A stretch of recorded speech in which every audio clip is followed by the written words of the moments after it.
फिर आई हसीन दिलरुबा की स्टोरी मैं आज आपको सुनाऊंगी। और मुझे लगता है कि डायरेक्टर अभी इस कहानी को यहीं पर खत्म नहीं करने वाले हैं, अभी इसके और भी कई पार्ट्स बनने वाले हैं। तो इस पार्ट में भी कहानी का अंत नहीं हुआ है, कहानी एक नए सिरे से फिर लास्ट में शुरू हो जाती है। तो हम देखते हैं कि दिनेश पंडित के लिखे हुए उपन्यासों का प्रयोग करके पहले सीजन में हमने देखा था कि नील का मर्डर किया गया था, उसके दिनेश पंडित के उपन्यासों में जो भी लिखा उसके अनुसार मर्डर की नई नई टेक्निक ढूंढकर कि ताकि किसी को पता न चले। तो नील का जो मर्डर हो गया था और रिसु पानी के रास्ते से भाग गया था अपने एक हाथ को काट कर, ताकि ये साबित कर सके कि नील नहीं बल्कि रिशु मरा है। तो मुझे समझ नहीं आती कि डीएनए टेस्ट में कैसे साबित होगा कि रिशु मरा है, नील नहीं, नील मरा है रिशु नहीं मरा, मतलब कैसे साबित होगा। लेकिन खैर, तो कहानी वहां खत्म हो गई थी। तो आगे की कहानी यहाँ पर शुरू होती है। तो हम इस सीजन में देखते हैं कि रानी जो है हीरोइन, वो आगरा में रहती हैं एक लोग के घर में किराए से। एक अंकल आंटी उनके घर में वो किराए से रहती हैं और वहीं से वो अपना ब्यूटी पार्लर चलाती हैं, जिसका उन्हें पहले से ही शौक था। पिछले सीजन में भी वो यही काम करती थी। और जो रिशु है वो उसी शहर में नाम बदलकर राहुल नाम से कोचिंग पढ़ाता है लोगों को। और दोनों लोग छिप छिप कर मिलते हैं, और मतलब इतना छिप छिप मिलते हैं कि मतलब समझ में नहीं आ रहा कि किस तरह से छिप छिप मिल रहे हैं। सड़क में आमने सामने यहाँ वहाँ खड़े रहेंगे, इधर उधर मुंह करके एक दूसरे से बातें करते रहेंगे, और वो छिप छिप के मिल रहे हैं। और रिशु मतलब यूपी पुलिस से ही भाग रहा है, यूपी में ही घूम रहा है। मतलब थोड़ा अजीब है पर ठीक है। तो छिप छिप के मिलते हैं, ऐसे सब्जी की दुकान में खड़े हैं, एक दूसरे से बातें कर रहे हैं, अपोजिट डायरेक्शन में देखते हुए एक दूसरे से बातें कर रहे हैं। इन लोग को लगता है कि दुनिया पूरी पागल है। तो फिर क्या होता है कि लोगों को मतलब उनके बारे में ये पता रहता है कि जो रानी है उसका हस्बैंड मर चुका है। रानी अपनी रियल स्टोरी बताती है कि रानी का हस्बैंड मर चुका है, रानी बेचारी विधवा है तो रहती। और जो राहुल है उसके बारे में भी वो अपने बारे में यही बताता है कि मेरी बीवी मर चुकी है। तो वो बेचारा उसकी यादों में बैठा है, और जब मौका मिलता है तो ये रानी के घर पहुंच जाता है छिप कर उसे मिलने के लिए। और इसी बीच में हम देखते हैं कि एक लड़का और आता है, अभिमन्यु, जो कि एक कंपाउंडर है। इसकी स्टोरी शुरू हो जाती है। तो जो अभिमन्यु है वो पहली नजर में ही रानी को अपना दिल दे बैठता है।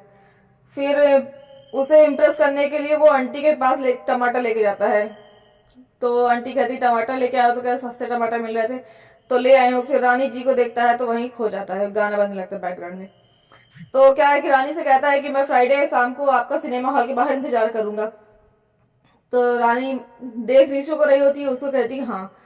तो ध्यान नहीं देती, फिर वो बेचारा बाहर इंतजार करता रहता है सिनेमा हॉल के, वो नहीं आती, रात तक इंतजार करता है बेचारा। फिर उसके बाद रानी के यहाँ फिर से टमाटर लेके पहुंच जाता है आंटी के लिए। तो आंटी कहती है तुम आज फिर टमाटर लेके आ गए। तो कह रहा है कि हाँ, रॉयल सिनेमा के सामने टमाटर सस्ते मिल रहे थे। तो रॉयल सिनेमा का नाम सुनकर रानी को याद आता है कि ओ माय गॉड, इससे तो मिलने का वादा किया था। तो वो थोड़ा सा वो होती है कि सॉरी, मुझे बिल्कुल ध्यान नहीं था, रियली सॉरी, मुझे ध्यान नहीं था। तो कहता है कोई बात नहीं, इंतजार करने की मेरी आदत है, मैं इंतजार करूंगा। और अगले फ्राइडे अगर तुम सॉरी हो तो अगले फ्राइडे में फिर से पिक्चर देखने चलेंगे। तो कहे ठीक है, तो वो इस बार भी हाँ कर देती है। तो अगले फ्राइडे लोग जाते हैं पिक्चर देखने। तो रिशु भी वहां पे आ जाता है पिक्चर देखने, मतलब रानी उसको बताती है। तो रिशु बहुत हंसता है कि तुम्हारे फिर से एक दीवाना हाजिर हो गया। तो रिशु भी वहीं बैठा होता है सिनेमा हॉल में दूर दूर, और रानी पिक्चर देख लेते हैं। इसके बाद क्या होता है कि मार्केट में खड़े होकर रिशु और रानी आपस में बातें कर रहे होते हैं, थोड़ा दूर दूर खड़े होकर, इधर उधर देखकर, लेकिन बातें आपस में कर रहे होते हैं। तो इतने में एक चोर आता है और रानी का पर्स लेकर भाग जाता है। तो रिशु उसके पीछे काफी दूर तक भागता है। तो तभी रानी की नजर पड़ती है पुलिस ऑफिसर किशोर पर। वो पिछले सीजन वाला पुलिस ऑफिसर इस सीजन में भी रानी का पीछा कर रहे थे कि उसे वो सब जो केस है वो सॉल्व करना है। नील का केस सॉल्व नहीं हो पाया था तो वो उनके दिमाग में वही केस बैठा था। तो रानी डर जाती है, तो तुरंत वहां से भाग जाती है, देख लेती है पुलिस ऑफिसर को। फिर रिशु को फोन करके बताती है। तो रिशु कहता है कि तुम डरना मत, तुम्हारा डर ही उनके लिए मतलब तुम्हारे खिलाफ खड़ा हो जाएगा। तुम डरना मत, हो सकता है तुम्हें किसी दिन पूछताछ के लिए बुलाया जाए, और मैं एजेंट से बात कर रहा हूँ, 1 महीने में इंतजाम हो जाएगा। वो फेक पासपोर्ट बनवा रहा होता है ताकि वो बाहर निकल, यहाँ से बाहर चले जाएंगे रानी और रिशु। फेक पासपोर्ट के जरिए बाहर चले जाए, ट्रेवल एजेंट से पासपोर्ट बनवा रहा होता। तो फिर रानी को पूछताछ के लिए पुलिस स्टेशन बुलाया जाता है। तो वो जो किशोर है वो कहता है कि अब आपके केस का जांच करेंगे एक नए पुलिस अफसर। तो वो आते हैं। तो यहाँ पर उनका नाम होता है मोन्टू। तो वो मोंटू चाचा है जो कि रीशु और नील के चाचा होते हैं। तो कहते हैं कि अब ये केस मेरे लिए बहुत ही पर्सनली है, क्योंकि जो नील था वो मेरा भतीजा था और मैं उसे बहुत चाहता था और उसकी मौत हुई है, तुम लोगों ने ही उसकी हत्या की है। तो अब मैं, ये केस मेरे लिए बहुत पर्सनल हो गया। और मैं तुम्हें बता दूं कि मेरे विभाग में लोग मुझे कठफोड़वा कहते हैं। जानती हो कठफोड़वा किसे कहते हैं? वो लकड़ी में तब तक चोंच मारता है जब तक उसमें छेद ना हो जाए। उसके बाद वो पूछताछ करके रानी को जाने के लिए बोल देता। तो रानी तो फिर बीच में कहता है रानी से कि अगर रीशु मिले तो उसको बता देना कि मोंटू चाचा आ चुके हैं।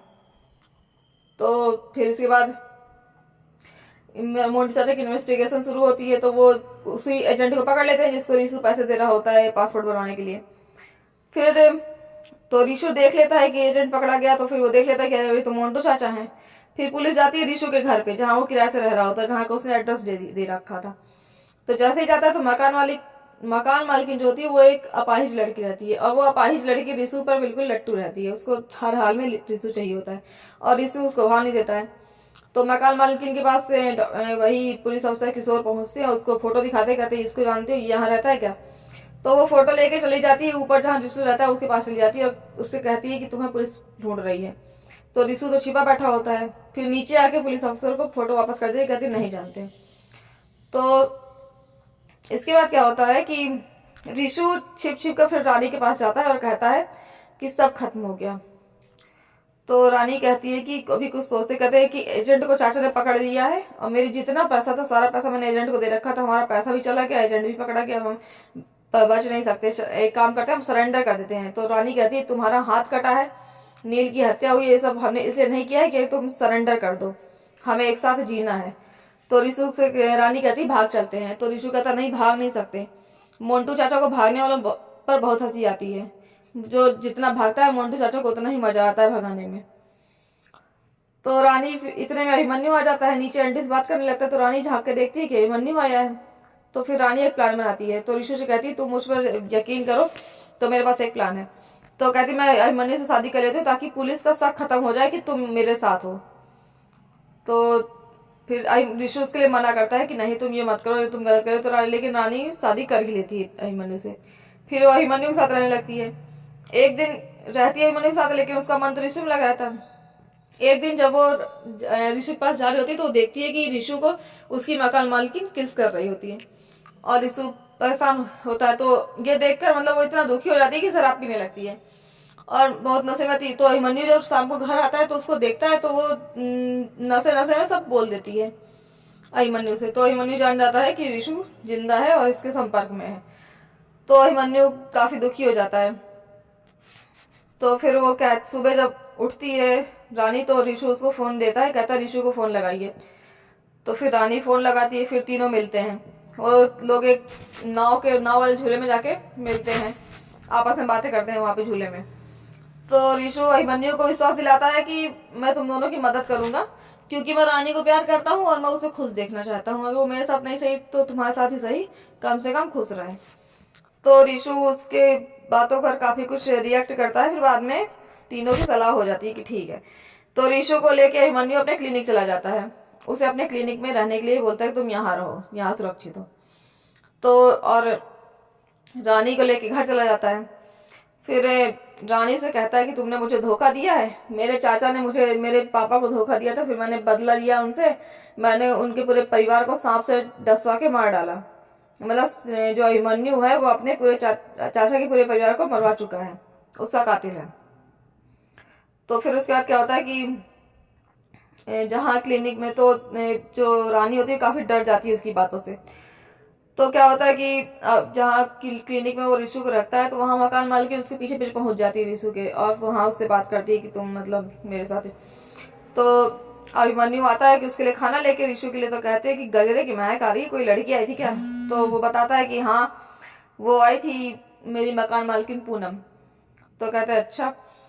तो उसके बाद हम देखते हैं कि रानी को अचानक मतलब रानी को ऐसा हाँ उसके बाद पूनम और जो अभिमन्यु का एक मतलब साथी होता है जो पुलिस जो सांप लेके आया होता है उसके फैमिली को डसवाने के लिए काफी टाइम पहले, तो वो उन दोनों की हत्या हो जाती है। उन कार में उन दोनों को जला देता है अभिमन्यु और साबित कर देता है कि पूनम और वो क्या है अभिमन्यु की हत्या होगी, खुद की हत्या की साजिश रच लेता है। उसके बाद हम देखते हैं कि रानी जो होती है तो वो भागते हुए रात में जाती है, भागते भागते पुलिस स्टेशन पहुंचती है बारिश में, और हाथ जोड़ के कहती है प्लीज मुझे बचा लीजिए, प्लीज मुझे बचा लीजिए, मेरा पति मुझे मार डालेगा। तो फिर पुलिस कहती है, तो वही मोन्टू चाचा आते कहते तुम क्यों डर रहे हो, तुम तो यहाँ पुलिस के पास हो, सुरक्षित हो, अब क्यों तुम डर रही हो। तो कहते हैं कि मैं वो रिशु के लिए डर रही हूँ, वो रिशु को ही मार डालेगा। तो मोन्टू चाचा उसको जेल में बंद कर देते हैं कि तुम रिशु के साथ थी, तुमने बताया क्यों नहीं, कि मतलब। उसके बाद महिला पुलिस को देते हैं कि इसको आए समझाओ रानी को। तो रानी को मारती है, टॉर्चर करती है महिला पुलिस अच्छे से। तो और फिर उसके बाद रिशु को जैसे ही पता चलता है, रिशु एक वीडियो भेजता है पुलिस के पास कि मैं सरेंडर करूंगा इस तारीख को 8 बजे शाम को, और जो यमुना ब्रिज है, यमुना के ऊपर जो ब्रिज बना हुआ है ट्रेन के आने का, तो उस ब्रिज के पास जाके सरेंडर करूंगा। और जो यमुना में ना मगरमच्छ पाए जा रहे थे उस समय बहुत सारे, तो मगरमच्छों का मतलब आतंक था कि लोग वहां से नहीं जाते थे, पुलिस वालों ने मना कर रखा था कि इस आसपास कोई भी तैरने नहीं जाएगा क्योंकि यहाँ मगरमच्छ है बड़े बड़े। तो वो उसी यमुना पुल के ऊपर सरेंडर करने की मांग करता है। तो पुलिस वाले कहते हैं कि ठीक है। तो कहते लेकिन मुझे रानी दोनों पैरों पर चलते हुए सुरक्षित मिलना चाहिए, तभी मैं सरेंडर करूंगा। तो वो 8 बजे शाम को निश्चित दिन में आ जाता है। तो पुलिस वाले बहुत सारी फोर्स लेके जाते हैं उसको पकड़ने के लिए, रिशु को। तो रानी उसके पास जाती है और उस रोने लगती है उसके पास, रिशु के पास जाके। तभी अभिमन्यु पुलिस की वर्दी में निकलता है पुलिस वालों के बीच से अचानक। तो जो मोन्टू चाचा होते हैं वो देख रहे होते हैं कि कहाँ जा रहा है, तो कह रहे कि, तो फिर तीनों के बीच में झगड़ा होने लगता है, और अचानक मतलब झगड़ा होते होते तीनों नाटक करते हुए पुल से नीचे गिर जाते हैं। फिर पुलिस भागते हुए जाती है, फिर छानबीन होती है, बहुत छानबीन के बावजूद भी तीनों मिलते नहीं है पुलिस वालों को। तो और हम देखते हैं कि दूसरी तरफ क्या होता है कि अभिमन्यु रानी को खींचते हुए दूसरी ओर ले जाता है, और तो रानी रो रही होती है कि रिशु रिशु करके रो रही होती है। कुछ ये होता है कि रिशु डूब गया, अभिमन्यु और रानी बच गए। इसके बाद 6 महीने बाद का सीन दिखाया जाता है जहाँ पे रानी एक स्कूल में पढ़ाती है बच्चों को, और अभिमन्यु वहीं पर डॉक्टर बन के लोगों का इलाज करता है। पता नहीं कहाँ ये लोग निकल जाते हैं, तो वहां ऐसा। तभी फिर एक दिन क्या होता है कि रानी बच्चों को कॉपी चेक कर रही होती, तो उसको एक बच्चे की कॉपी में एक शायरी लिखी हुई मिलती है। तो रानी समझ जाती है कि तो रिशु ने ही लिखी है। तो वो कहती रिशु कहाँ होगा, तो शायरी में कुछ लिखा था, तो वो मंदिर की तरफ भाग जाती है। तो मंदिर में रिशु से मिल जाता है। उसके बाद रिशु बताता है कि अभिमन्यु ने मतलब रानी को पाने के लिए रिशु को धोखा दिया था। मतलब उस रात को जब वो लोग कूदे थे तो उसने रिशु का जो नकली हाथ था वो तोड़कर फेंक दिया था अभिमन्यु ने, और रिशु को धक्का दे देते पीछे की तरफ मगरमच्छों के पास। तो ये हुआ कि मतलब अभिमन्यु ने धोखा दिया था रिशु को, और रानी को ले गया अपने साथ। तो रानी एक प्लान बनाती है बढ़िया। तो पुलिस वालों को मैसेज करती है, पुलिस वाले को वही मोन्टू चाचा को भेजती है दिनेश पंडित की बुक, और उसको ही भेजती है, रिशु को भेजती है कि नोट की 6 बजे शाम को यहाँ आकर मिलो। तो एक पहाड़ी के पास जाके सब आ जाते पुलिस वाले भी और अभिमन्यु भी। तो रानी सारी बातें उसको बताती है कि तुमने ये किया, तुमने वो किया। तो पुलिस वाले भी सुनते रहते हैं, और इतने में फिर रानी नीचे कूद जाती है पानी में, मतलब पहाड़ी से नीचे पानी में कूद जाती है।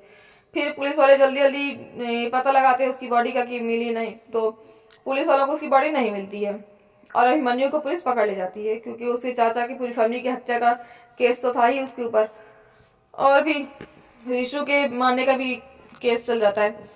तो जब बॉडी नहीं मिलती है तो पुलिस वाले उसको एयरपोर्ट से ला रहे होते हैं गिरफ्तार करके।